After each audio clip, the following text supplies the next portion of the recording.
Hello, my name is James Woodford, and I'm so blessed to be able to share this with you today.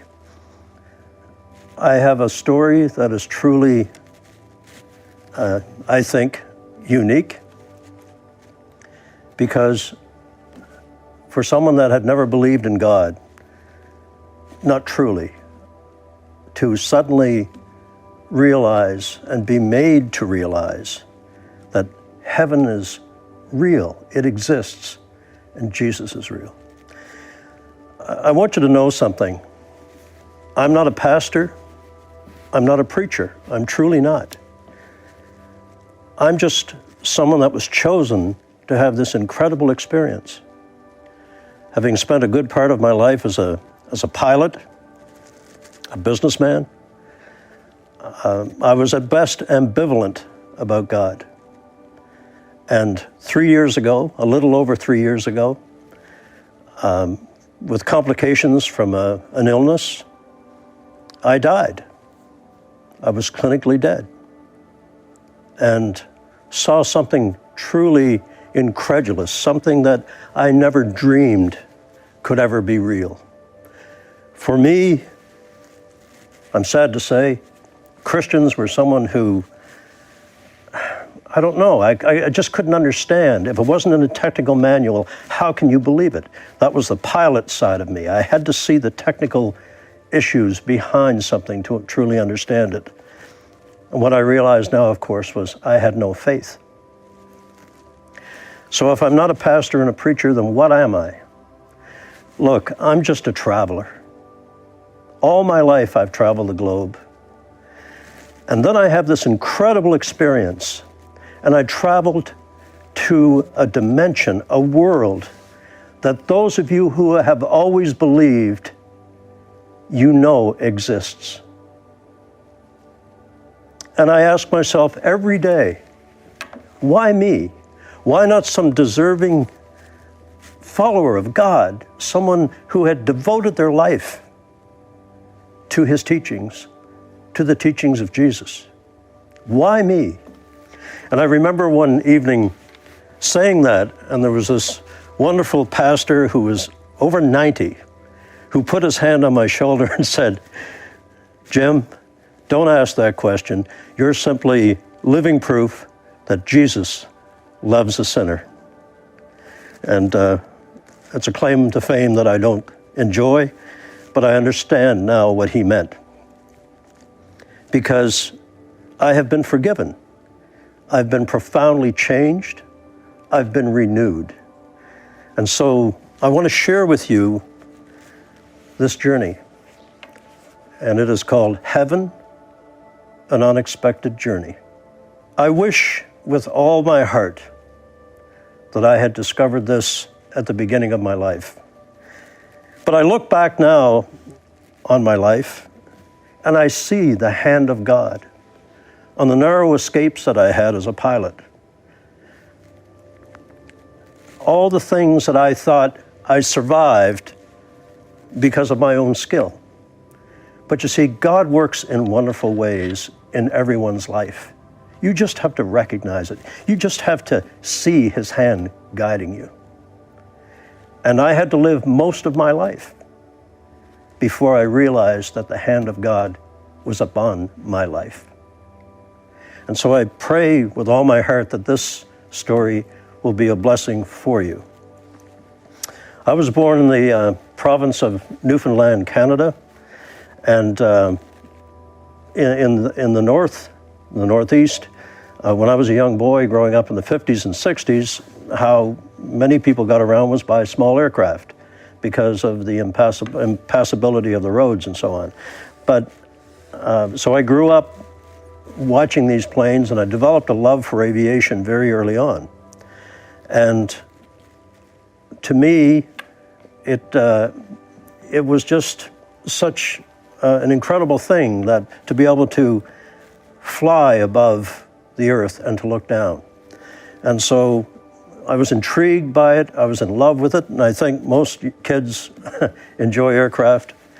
But I was truly taken by it, and I read and absorbed everything I could about aviation, and helped out when I could at the seaplane dock, and just getting completely immersed in aviation. And eventually, when I got old enough, my mom, bless her heart, and I think all mothers know the longing in their children's hearts, but our financial circumstances were not good. My father had died when I was 2. My mother was widowed in her early 20s with 2 young children. But somehow she arranged for me to go to flying school. And I remember as though it were yesterday, the evening she sat me down and said, "Jimmy, I know what's in your heart, and we've managed to put it together for you." And so that began my lifelong love affair with aviation.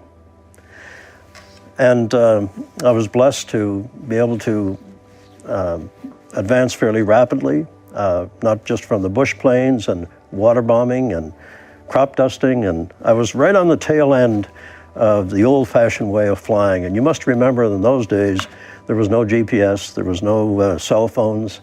It was dead reckoning navigation in the far north, and it was a challenge, but I loved every minute of it. And I tell young people every time I speak to them that if you are blessed enough in life to do something that you love to do, that you get up every morning with this longing in your heart to do it, then God has already blessed you. And in my ignorance and my stupidity, I never realized the blessing that He had bestowed upon me. I do now. And so I had an interesting career. And in addition to that, I began investing in businesses and was quite good at it. And I seemed to live a charmed life. And because no matter what circumstance I met with, I seemed to prevail over it. Little did I know it was the hand of God directing me to this moment in my life.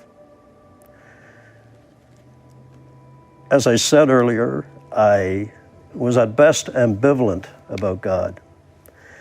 But I do know this, that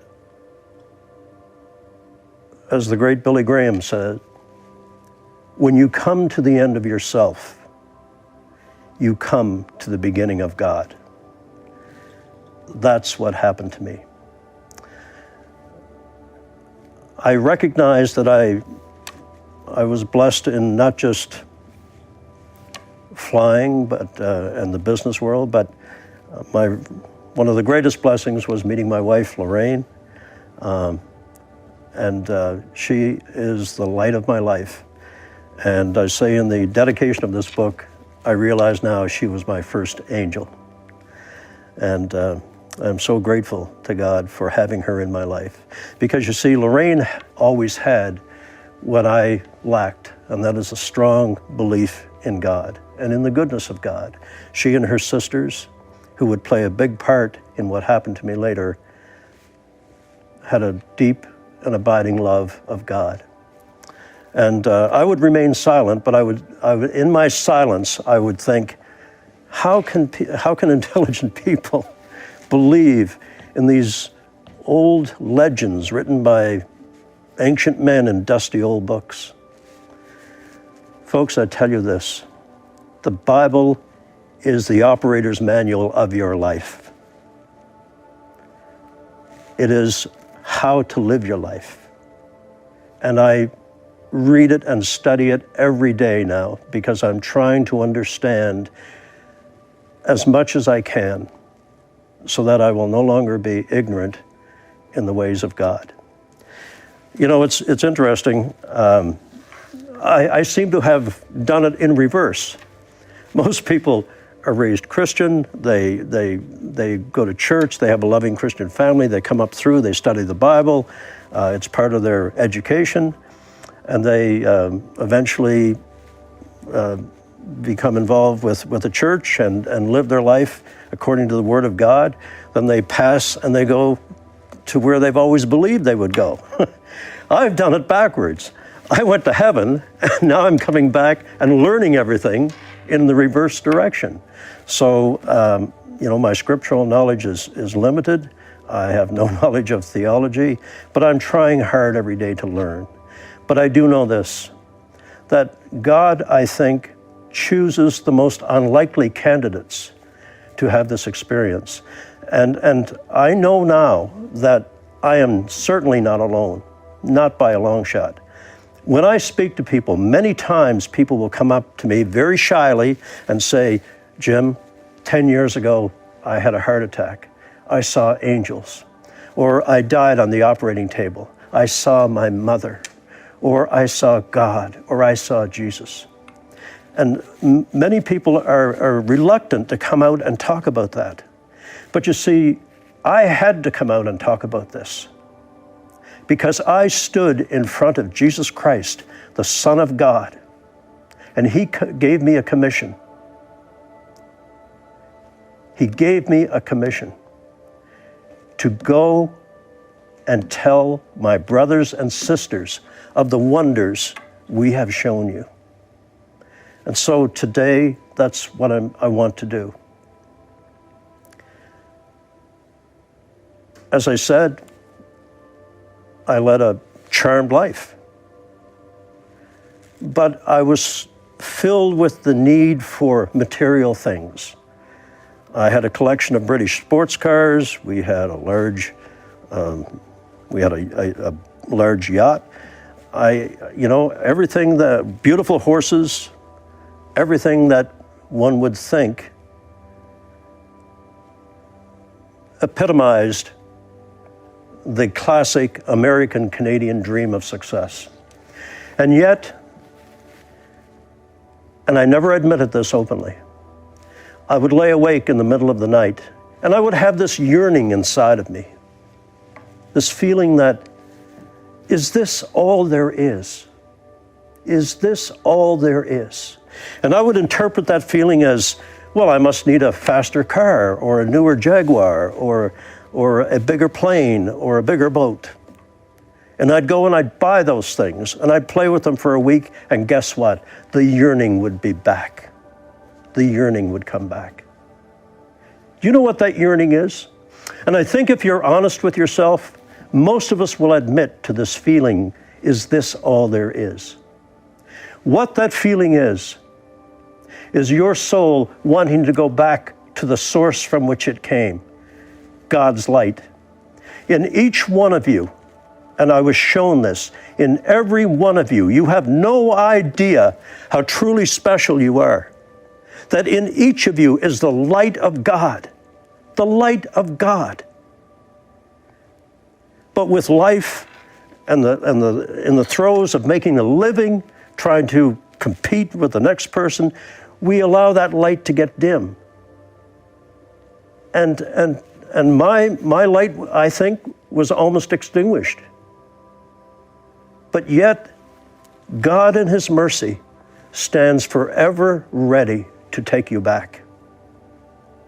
Just as a raindrop falls on a mountain and changes into rivulets of water that eventually become small streams and then brooks, rivers, and flows to the ocean, that raindrop is going back to its source. Your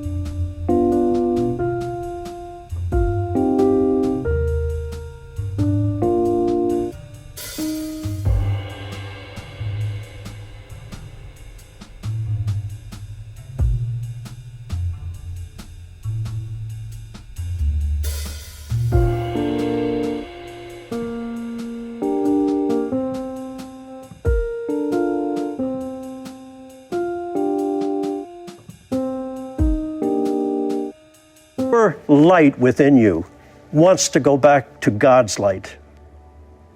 It wants to go back to its source. And it is miraculous how that can happen if you allow Jesus into your life in a personal way. You don't even have to tell anyone about it. Just call out to him. Say, I need you in my life. I want you in my life. You know, my favorite picture now is that one of Jesus knocking on the wooden door, quietly hoping the door will open. Jesus knocked on the door of my heart all my life, and I ignored him. And I am so sorry for that. So desperately sorry that I ignored him. But it's never too late. That's the wonderful thing. It's never too late to go back to him. He stands waiting and waiting and waiting for your heart to return to him, for your light to go back to his light, and then forever someday to be part of his light for all of eternity. And that is such a perfect message that he gives us. So I really believe with all my heart and soul that the opportunity for all of you to sense this light within you, and those of you who have already know the light is there, I'm not telling you anything new, but I speak to the folks that don't feel the light of God in their life. It can change you dramatically. You see, I now know something miraculous. We are not human beings with a soul. We are souls inhabiting a human body. We must remember, we've got it backwards. And once you realize that your being is your soul, not this physical part of you, the light within you is who you are. And you have the opportunity to join that light with the light of Christ. Never again will you feel alone, will you feel abandoned. And now I live every day of my life feeling that light within me. And the first conscious moment that I have when I awaken every morning is to reach for that feeling inside of me. Because if I don't ever feel it there, I don't know what I'll do. But I do feel it there. And I'm so eternally grateful for that. I mentioned earlier that I'm convinced that many people have had these interactions with God and with Christ. And I really believe with all my heart, again, that you can do so much good when you bring God into your life. You'll find that people sense something different about you. I have people that have come to hear me speak for the 8th and 9th time. And I joke with them that once you've heard me over 5 times, you automatically go to heaven because you've already done your penance listening to me 5 times. But the point is this, that and my wife says this as well, I am profoundly changed. And what it is I have the peace of God within me. And people come to me to hear me because they say, when I'm around you, Jim, I feel peaceful. They're not feeling my peace. They're feeling the peace of God. And that peace is available to every single person that opens their heart to Jesus, that gives him the opportunity to come into their life. Because as I keep saying, it is never, never too late to come back to Christ. It must be contrite. You can't just say it in a wishy-washy way. You have to feel it. It could be something as personal as just kneeling by your bed, alone at night, or in your car on a long drive, just saying, can we talk? Can we speak? And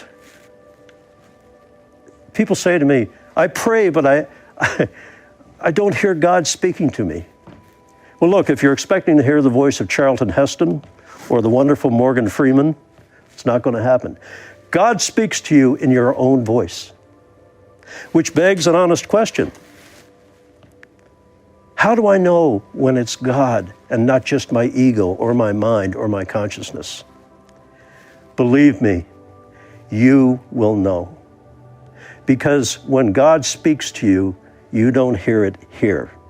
You hear it here. And I remember when the angels spoke to me, it wasn't just a matter of hearing them. It was like their knowledge and their intensity filled me. I heard them from within me.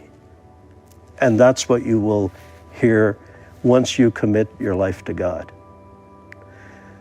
I know that for many who are facing difficult issues, and look, I have no idea why bad things happen to good people. I just don't. I don't think any human being does. But I do know this. I do know this, that if you have this relationship with Jesus Christ and the Father, no matter what you face in your life, whether it's illness, whether it's a failed relationship, whatever may be burdening your heart, you will get through it so much easier, with so much grace, if you have the light of God within you. I emphasize this so much, I don't mean to be repetitive, but I want you to feel, to honestly quiet your heart and get a feeling for the love of God. And you will be amazed at what will happen in your life. I know that this isn't tremendously different from anything you haven't heard before, and it's not, but it is my experience. And I feel the profound, as I say, the profound change within me. I see it within the people who are around me, and I am ever so grateful. So, I'm hoping that, as I said, as we go into this story a little deeper, that we will have an opportunity to explain to you what you're about to see on my journey to heaven, because it is stunning to realize that a world exists, that it is, as I said, not myth, not legend, not some story. It really exists. Another world, another dimension that is so amazingly beautiful and peaceful. And I'm going to ask you as we go forward with the story to take off your earth hat and put on your heaven hat, because you must, as we go ahead with this, suspend everything you've ever been taught about the laws of physics, spatial references, time, because everything is completely different in God's home.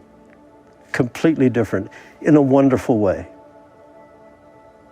And I pray also that for those of you that have lost a loved one and miss them every single day, that this will be a blessing to you, because you will see them again.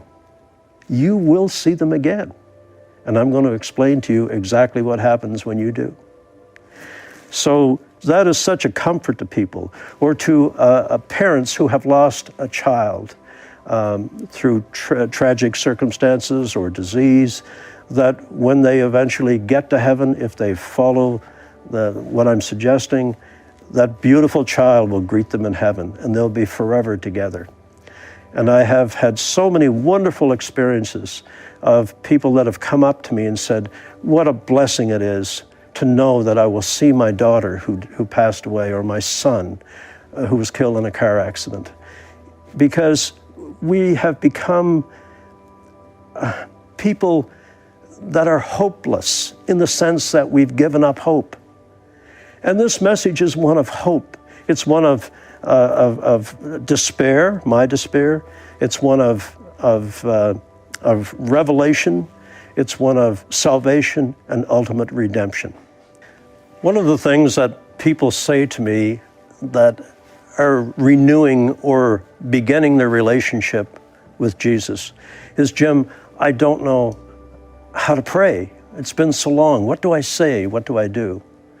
And my co-author, Dr. Tom Gardner, and I, in this book, because of that request from so many people, at the end of each chapter, we've put an area of reflection, a place for notes, and we put a prayer.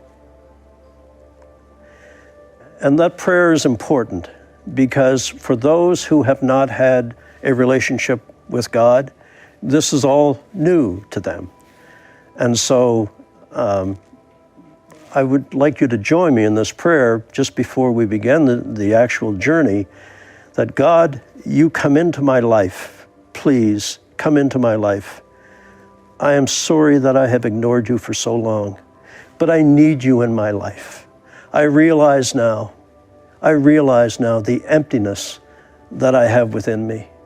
And I want the light within me that Jim describes to be as bright for you as it can possibly be. So Lord, forgive me for the indiscretions I have done. Forgive me for ignoring you all this time. Give me a fresh...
start. Give me peace. Give me the friendship and the love of having you with us.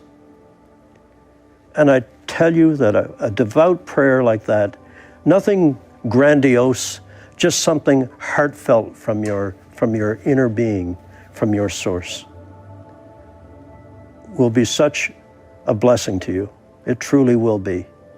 But as I keep saying, it must come from a part of you that you literally didn't know existed, the light in you. And so I'm eager to tell you about the rest of the story. There's much more to come. And I think you will